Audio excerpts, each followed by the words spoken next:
विशालाक्षी नाम की बहुत सुंदर पत्नी थी।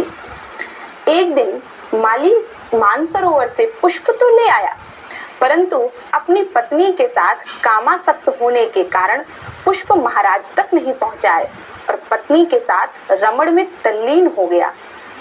पूजा का समय धीरे धीरे निकलता रहा और दोपहर होने को आई।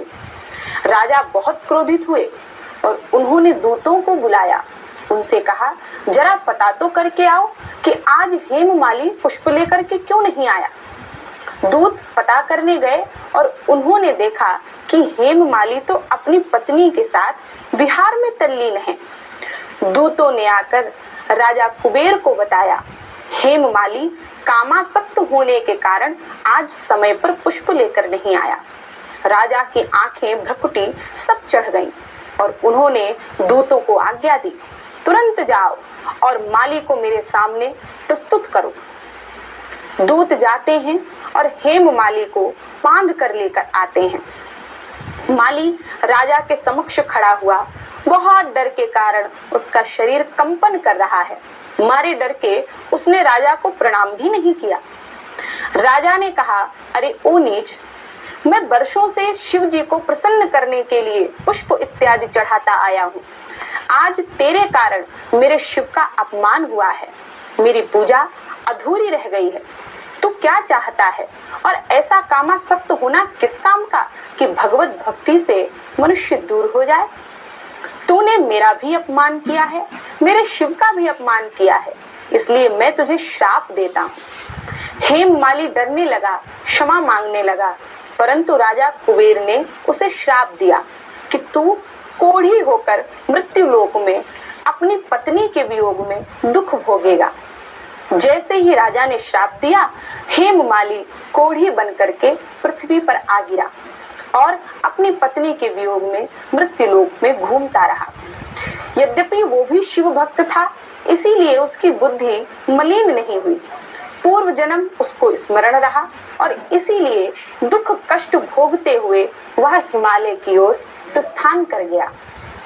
हिमालय की ओर बढ़ते हुए उसे रास्ते में मार्कंडेय मुनि का आश्रम दिखा। भूख प्यास तो थी ही, इसीलिए मुनि के दर्शन करने के लिए आश्रम की ओर बढ़ा। वहां पर मार्कंडेय मुनि बैठ करके भगवत पूजा कर रहे थे। कोढ़ी हेममाली ने जाकर मार्कंडेय मुनि के चरणों में प्रणाम किया और कहा, भगवान, मैं बहुत कष्ट में हूँ। सुना है संतों ऋषि मुनियों के आशीर्वाद से बड़ा सा बड़ा दुख हो, कोई भी कष्ट हो, वो दूर हो जाता है। प्रभु, मेरा निवेदन है कि आप कुछ कृपा करें और मुझे इस देह से मुक्ति दिलाएं। मार्कंडेय मुनि ने जैसे उसे देखा तो मुस्कुरा कर कहा, अरे पापी, तूने ऐसा कौन सा पाप किया है जिस कारण मृत्यु लोक पर इतना भयानक दुख तुझे भोगने को मिला। उसने कहा, महाराज, मैं तो एक माली था। मेरे राजा कुबेर ने मुझे श्राप दिया क्योंकि मुझसे एक अपराध हुआ था, परंतु आप तो दया के सागर हैं। संत तो भगवान के भक्त होते हैं, स्वयं भगवान के रूप होते हैं। आप कोई उपाय बताइए।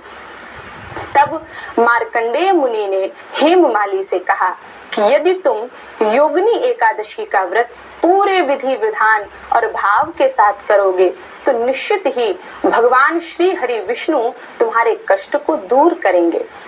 जैसा कि मुनि ने बताया था, ठीक उसी प्रकार हेममाली ने योगिनी एकादशी का व्रत किया। व्रत को धारण किया, रात्रि जागरण किया, भगवान का नाम लिया और भूखे रह करके पूरे दिन श्री हरि विष्णु का जाप किया। उस व्रत के प्रभाव से शीघ्र ही उसकी कोढ़ी की काया उससे दूर हो गई और उसे देवलोक में स्थान प्राप्त हुआ। भगवान श्री कृष्ण कहते हैं, हे धर्मराज युधिष्ठिर, एकादशी का व्रत साधारण नहीं है। जो भी प्राणी एकादशी को साधारण समझते हैं, वो जीवन की सबसे बड़ी भूल करते हैं।